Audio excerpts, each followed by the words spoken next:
G'day guys, Corin Zenith here. Check out these gorgeous ingredients. Today is going to be my first ever partial mash.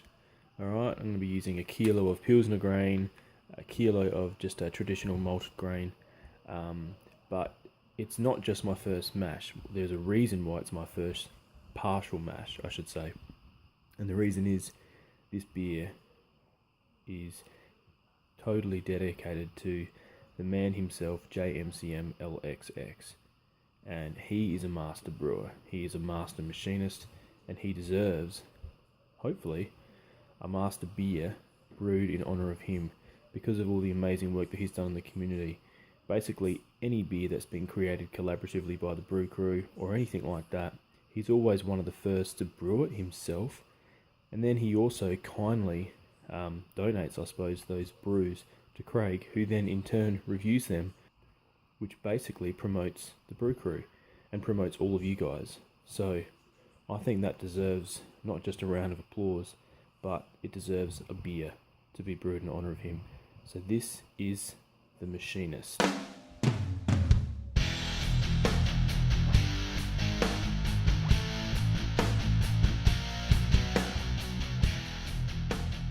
Alright, so here we are. I'm just getting up the mash water, or getting up the temperature, I should say.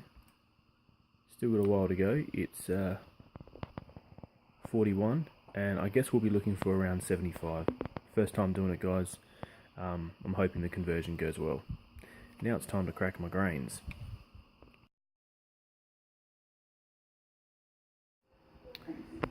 Okay, so guys, we've hit around about 75 degrees Celsius. Just turn the heat down a little bit. I'm going to start adding the grains now. Just a little bit at a time.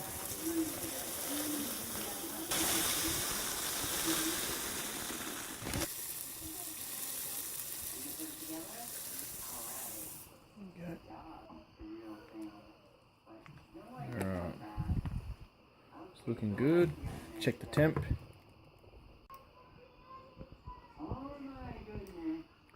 63. We'll cover it now. Alright guys, so here we are, I've covered it up. It's going to be sitting here for about an hour, and yeah, and we'll go from there. Okay guys, so the mashing is done. It was pretty much spot on 1 hour, or maybe just over, and it remained probably between 62 and 65 degrees Celsius. Okay, now I'm just going to do, it's obviously it's just straining here at the moment. It's the most amount of grains I've ever had in a strainer, or a colander. But anyway, I'm just going to sparge a little bit with this. Alright guys, now I've done a little bit of a sparge, obviously.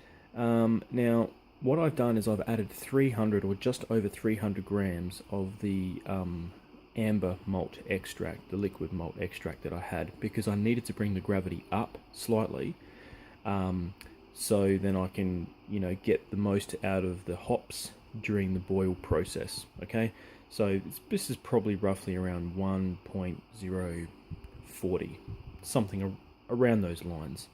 Okay, so let's get started with the boil. Alright guys, we've started the boil. Alright guys, it's the whirlfloc tablet time. Easy as. We'll see you at the 5-minute mark for the Galaxy.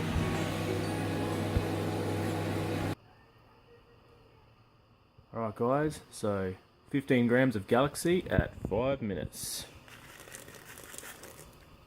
Beautiful. We'll see you at flame out. Alright guys, getting ready for flame out. There we go. Flame off. 15 grams of Amarillo in.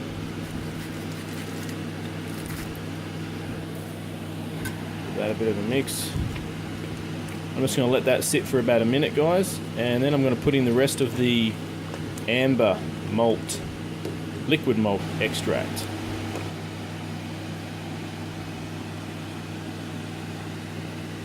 There we are. Well guys, here you go. This is what we call an ice bath. So pretty much this is a massive block of ice, which I have frozen in the freezer, of course, in one of those massive Ziploc bags. Okay, now the purpose behind this, obviously, is to bring down the temperature. Yeah. I think the polar ice caps in my pot are melting, but that ain't global warming, that's for sure. It's wort warming. Alright, anyway. Alright guys, so what we got here is we've got a little bit of boiling water in the bottom of my fermenter. Not overly boiling, just a little bit. And I'm pouring in a tin of real ale, okay? Now once that's all in, I'm going to give that a decent shake. Obviously I'm going to get all of this goodness out. Hang on a sec. I forgot to tell you guys really before more details about what I had for the recipe, but I assure you it is the Cooper's Real Ale. Alright guys, so here we go. I've got the temperature has come down dramatically on the wort that was on the stove due to the ice.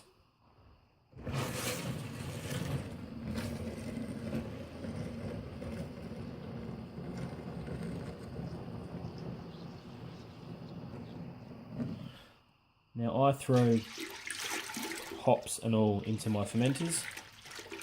It's only 2 lots of 15 grams, guys, so that's only 30 grams of hops. It's not going to clog up anything, in my experience anyway. Well, hey guys, so it's about time for me to sprinkle in the yeast.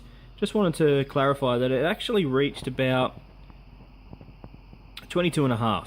Okay, so 22.5 litres, which probably leads me to believe that I had a little bit more, I guess, better efficiency with my grains than I thought I did. So that's awesome. Anyway, this bad boy is going to be fermented, and all of this sugar is going to be eaten up by a little fella known as Sappho US05. Okay, so in we go. Pretty nice, clean tasting yeast. Don't want to waste any of that goodness. That's not too bad. Alright.